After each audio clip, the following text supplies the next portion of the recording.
साथियों नमस्कार, स्वागत है आप सभी का हमारे YouTube channel A to Z banking information पर। साथियों आज का वीडियो बहुत ही महत्वपूर्ण होने वाला है, तो इस वीडियो को शुरू से अंत तक जरूर देखिएगा।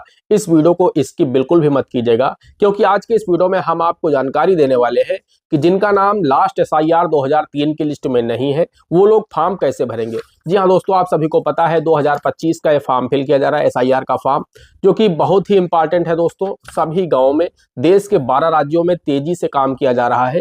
इस पर सभी BLO घर घर जा करके फॉर्म आप लोगों को दे रहे हैं। अगर आपको फॉर्म नहीं मिला है तो आप अपने BLO से मिल करके आप अपना फॉर्म प्राप्त कर सकते हैं, और उसे किस तरह से फिल करना है आज के वीडियो में हम आपको लाइव प्रोसेस दिखाने वाले हैं। हम आपको फॉर्म फिल करके दिखाएंगे, क्योंकि दोस्तों अगर आपने इस फॉर्म को गलत फिल कर दिया या फिर आपने इस फॉर्म को फिल नहीं किया, ये गलती आप बिल्कुल भी मत कीजिएगा, क्योंकि ये जो फॉर्म है आपकी नागरिकता से भी जुड़ा हुआ है और आपके मताधिकार के प्रयोग से भी जुड़ा हुआ है। तो ये गलती तो आप बिल्कुल भी मत कीजिएगा कि आप ये फॉर्म नहीं फिल करेंगे। जितनी जिम्मेदारी BLO के है उससे कहीं अधिक जिम्मेदारी आपकी बनती है कि आपको ये फॉर्म उनसे प्राप्त करना है और फिल करके आपको BLO के पास सबमिट करना है। ये हो गया ऑफलाइन तरीका, या फिर आप ऑनलाइन तरीके से भी इस फॉर्म को फिल कर सकते हैं। इस टॉपिक पर हम 4-5 दिन पहले एक वीडियो भी बना चुके हैं। उस वीडियो का लिंक हम आपको वीडियो के डिस्क्रिप्शन में भी दे देंगे और आई बटन में भी दे देंगे, तो वहां से जाकर के उस फॉर्म को आप देख सकते हैं कि मैंने किस तरह से आपको प्रोसेस दिखाया है। आप इलेक्शन कमीशन ऑफ इंडिया की वेबसाइट पर जाकर के ऑनलाइन तरीके से 5 मिनट के अंदर अपना इन्यूमरेशन फॉर्म फिल कर सकते हैं। तो ये फॉर्म आप लोगों को जरूर से जरूर भरना है और बिल्कुल सही भरना है। जी हाँ, अगर आप गलत भर देते हैं या फिर आप नहीं भरते हैं, दोनों ही स्थितियों में आपकी नागरिकता पर भी शक उठ सकता है और आपका मताधिकार का जो अधिकार है उससे भी आप वंचित रह सकते हैं। तो ये फॉर्म आपको भरना भी है और सही भरना है। तो ये गलती आपको नहीं करना है। ये मत सोचिए कि BLO की जिम्मेदारी है, घर आएंगे, क्योंकि इसकी जो लास्ट डेट है वो 4 दिसंबर 2025 है। आप भी अपने BLO से फॉर्म प्राप्त करके इसे फिल कर दीजिए। अब हम बात कर लेते हैं कि जिनके नाम 2003 की SIR में नहीं है, जो लास्ट SIR हुई थी 2003 में, उस लिस्ट में जिन लोगों के नाम नहीं है वो लोग फॉर्म कैसे फिल करेंगे। वहीं इस पर भी हम जानकारी देंगे कि जिन बेटियों की बहनों की शादी हो गई है उनका जो फॉर्म है वो मायके से भरेंगी, उसमें जो डिटेल फिल करेंगी वो मायके की भरेंगी या ससुराल की भरेंगी। क्योंकि बहुओं को बहुत अधिक कंफ्यूजन हो रहा है उनको फॉर्म को फिल कराने में, और BLO के पास इतना अधिक टाइम नहीं है, समय बहुत कम बचा हुआ है। एक एक गांव में 1000, 2000, 3000 वोटर है। ऐसे में घर घर जाना, फॉर्म फिल कराना बहुत मुश्किल कार्य है। तो कुल मिलाकर के आपको भी सावधानी पूर्वक इसे समझना है कि आपको फॉर्म किस तरह से फिल करना है, उसे समझिए आप लोग, और फिल करके अपने BLO के पास सबमिट कर दीजिए, ताकि आपकी नागरिकता भी सुरक्षित रहे और आपका जो मताधिकार का प्रयोग है वो भी सुरक्षित रहे। भविष्य में जब वोट डालने का नंबर आए तो आप वोट भी डाल पाए और आप इस देश के नागरिक भी बने रहे। तो इसलिए जो बहुएं हैं वो किस तरह से फॉर्म फिल करेंगी, कहाँ की डिटेल्स उसमें भरेंगी, और जो जिनका नाम लास्ट SIR 2003 में नहीं है वो लोग फॉर्म को कैसे भरेंगे। और साथ ही हम एक बात आप लोगों को और बता देते हैं जो सबसे महत्वपूर्ण है, कि आपको ये फॉर्म 2 बिल्कुल भी नहीं भरने हैं। जी हाँ, बहुत सारे लोगों के नाम 2 जगह वोटर लिस्ट में है। कोई गांव में रहता है तो वहां पर भी वोटर लिस्ट में उसका नाम है, शहर में रहता है तो वहां पर भी वोटर लिस्ट में उसका नाम है। अब उसे BLO दोनों जगह फॉर्म देंगे, एक गाँव में भी देगा BLO और एक शहर में भी BLO देगा। तो आपको एक ही जगह फॉर्म फिल करना है, या आप लोग नोट कर लीजिए। अगर आप गलती से 2 जगह फॉर्म फिल कर देते हैं, एक गांव में और एक शहर में, तो फिर आपको 1 वर्ष की सजा हो सकती है। यह इलेक्शन कमीशन ऑफ इंडिया की तरफ से साफ बताया गया है। तो आपको 2 जगह से फॉर्म फिल नहीं करना है। अगर आप शहर में रहते हैं, वहां पर आप फॉर्म फिल कर रहे हैं, तो आप अपने गांव में फोन करके मना कर दीजिए कि आपके जो परिवारीजन हैं कहीं वो आपका फॉर्म फिल करके BLO के पास जमा ना कर दे। और अगर गांव वाले आपका फॉर्म फिल करके जमा कर रहे हैं तो फिर ध्यान रखिए, आप शहर का जो BLO है उसके पास आप फॉर्म फिल मत करिए, उसके पास फॉर्म सबमिट मत करिए। आइए अब वीडियो में हम आगे बढ़ते हैं और प्रोसेस देख लेते हैं कि किस तरह से आप लोगों के फॉर्म फिल करना है। बहुत ही महत्वपूर्ण फॉर्म है, बहुत ही सावधानी पूर्वक भरना है। तो कैसे भरेंगे, आइए अब प्रोसेस हम देख लेते हैं। साथियों, आप लोगों को BLO के तरफ से जो फॉर्म प्राप्त हुआ होगा उसमें सबसे ऊपर आप लोग देखेंगे भारत निर्वाचन आयोग गणना प्रपत्र लिखा होगा।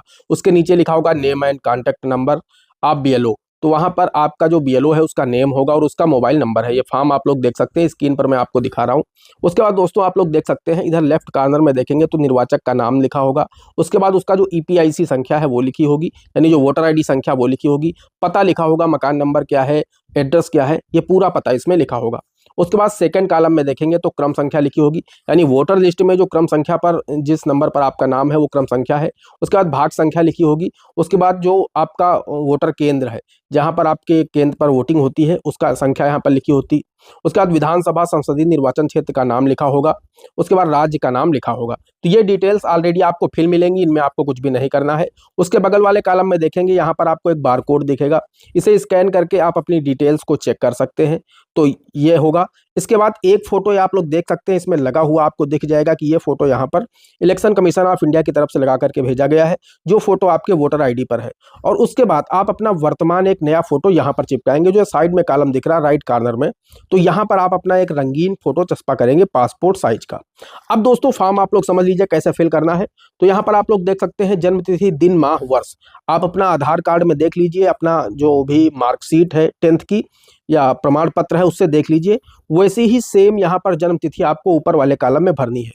तो ये चीज़ आप लोग क्लियर कर लें कि आपको डेट ऑफ बर्थ सेम वैसे ही भरनी है जैसी आपकी आधार कार्ड में है, आपके मार्कशीट में है। तो यहाँ पर आपकी जन्म तिथि हो गई। उसके बाद यहाँ पर आपको आधार संख्या डालनी है दूसरे कॉलम में। ये वैकल्पिक है, आप चाहे तो इसे डाल सकते हैं, चाहे तो छोड़ सकते हैं। मैं तो आपसे कहूँगा कि आप अपनी आधार संख्या को जरूर यहाँ पर फिल करिए। उसके बाद मोबाइल नंबर आपको डालना ही डालना है, इसमें वैकल्पिक नहीं है, ये आपको फिल करना है। तो यहाँ पर आप अपना मोबाइल नंबर डालेंगे, जो मोबाइल नंबर आपका एक्टिव हो वो मोबाइल नंबर आप यहाँ पर डालेंगे। उसके बाद पिता या अभिभावक का नाम आप अपने यहाँ पर पिताजी का नाम डालेंगे। उसके बाद पिता या अभिभावक का ईपीआईसी संख्या उसके नीचे वाले कॉलम में डालेंगे, यानी पिताजी की जो वोटर आईडी संख्या है वो आपको यहाँ पर फिल करना है। ये यहाँ पर यदि उपलब्ध हो, यानी वैकल्पिक कर दी गई है, आप चाहे तो डाल सकते हैं, चाहे तो इसे छोड़ सकते हैं। तो अगर आपके पास उपलब्ध हो तो जरूर दीजिएगा। उसके बाद नीचे वाले कॉलम में माताजी का नाम आपको फिल करना है। उसके नीचे देखेंगे माताजी का ईपीआईसी संख्या यदि उपलब्ध हो, ये भी ऑप्शनल है। अगर आपके पास माताजी का वोटर आईडी संख्या है तो इस कॉलम में आपको फिल करना है। उसके बाद पति या पत्नी का नाम, तो अगर कोई फॉर्म एक पुरुष भर रहा है तो अपनी पत्नी का नाम लिखेगा, और अगर कोई महिला भर रही है तो अपने पति का नाम भरेगी।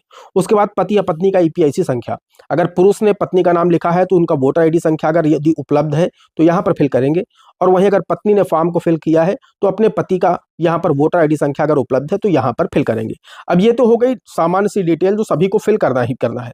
अब इसके बाद आता है मेन फॉर्म।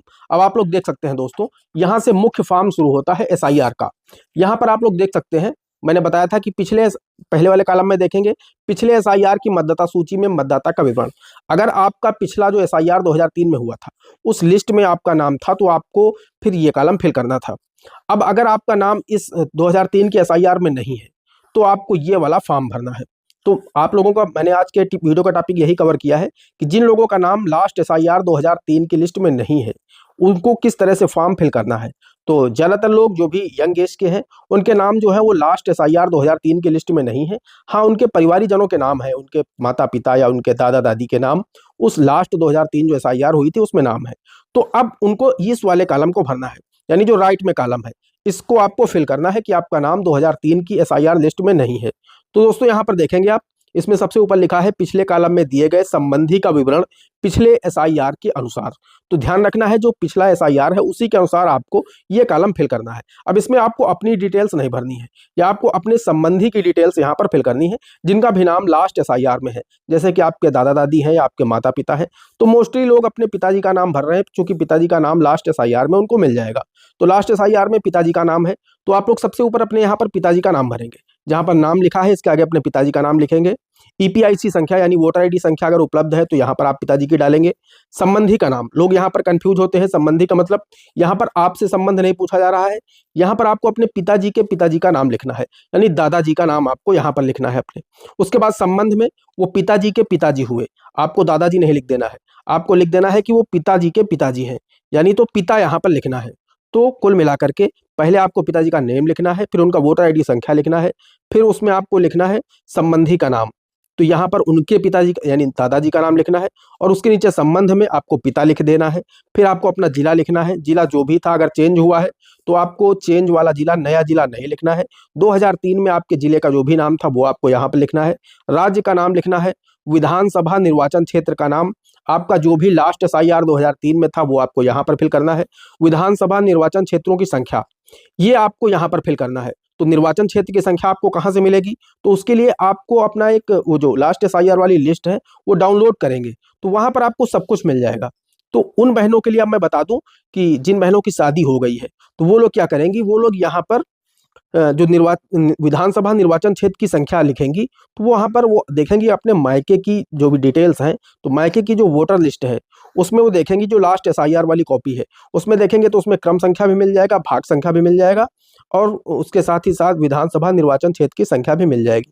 क्योंकि उनकी इससे पहले जो भी डिटेल्स हैं वो मायके में है, ससुराल में कोई भी डिटेल्स उपलब्ध नहीं है, तो उनको मायके से अपना उस पेज का उनको प्रिंट आउट निकलवा लेना है जिस पेज में उनके परिवारीजनों के नाम है, यानी उनके पिताजी का नाम, उनके बाबा जी का, उनकी दादी जी के नाम है। तो उस फॉर्म की फोटोकॉपी मंगा लेंगे और इस फॉर्म के साथ वो चस्पा भी कर देंगे। तो आपको क्या करना है कि आपको फॉर्म डाउनलोड करना होगा और उसके बाद यहाँ पर आप लिख देंगे भाग संख्या। भाग संख्या होती है, मैं आपको दिखा देता हूँ अभी। दोस्तों आप लोग देख सकते हैं 2003 की लास्ट एसआईआर की लिस्ट है, मैंने इसे डाउनलोड कर लिया है, आप लोग भी डाउनलोड कर सकते हैं। अभी मैं प्रोसेस आपको बता दूंगा। Simply election commission of India की वेबसाइट पर जाएंगे, वहां से आपको सभी गांवों की, आपको पूरे आपका जो भी प्रदेश है उस पूरे जिले की, उसके बाद जिले की जितने भी निर्वाचन क्षेत्र हैं सभी की, जितने भी विधानसभा क्षेत्र हैं उनके सभी गाँवों की लिस्ट उपलब्ध है, लास्ट एसआईआर 2003 वाली। उसे आपको डाउनलोड करना है और उसमें आपको देखना है कि आपके घर के जो सदस्य हैं, यानी पिताजी की डिटेल भर रहे हैं, दादाजी की डिटेल भर रहे हैं, तो उनका जो क्रम संख्या है वो उस लिस्ट में कहां पर है, तो आपको देखना होगा। तो सबसे पहले आपको भरना है विधानसभा निर्वाचन क्षेत्र की संख्या। तो यहाँ पर आप लोग देख सकते हैं सबसे कांदर में दी गई है निर्वाचक नामावली 2003 अनुभाग 1, यहाँ पर 79 लिखा हुआ है। मेरे केस में आपको अपना देख लेना है कि आपको कौन सा यहाँ पर भरना है विधानसभा निर्वाचन क्षेत्र की संख्या। उसके बाद बात आती है भाग संख्या की। तो आप लोग देख सकते हैं ऊपर इधर राइट कॉर्नर में लिखी है भाग संख्या 194, तो ये आपको ये फिल करनी है। अब उसके बाद बात आती है क्रम संख्या की, सबसे लास्ट में सबसे इंपॉर्टेंट चीज है क्रम संख्या। तो यहाँ पर आपको देखना है, जैसे आप अपने पिताजी का डिटेल भर रहे हैं इस फॉर्म में, लास्ट एसआईआर में आपके पिताजी का नाम है, तो आप पिताजी की डिटेल्स यहाँ पर फिल कर रहे हैं। तो आपको इस लिस्ट में देखना है कि आपके पिताजी का नेम किस क्रम संख्या के बाद है। मान लीजिए ये सबसे ऊपर देखेंगे 322 लिखा हुआ है, तो अगर ये नाम है आपके पिताजी का तो ये क्रम संख्या आपको लिखनी है। इसी तरह से जो सबसे पहले नंबर पर 322, 323, 324 इस तरह से जो डिटेल्स लिखी हुई हैं, तो यही यहाँ पर एक क्रम संख्या है, तो इसको ही आपको फिल करना है।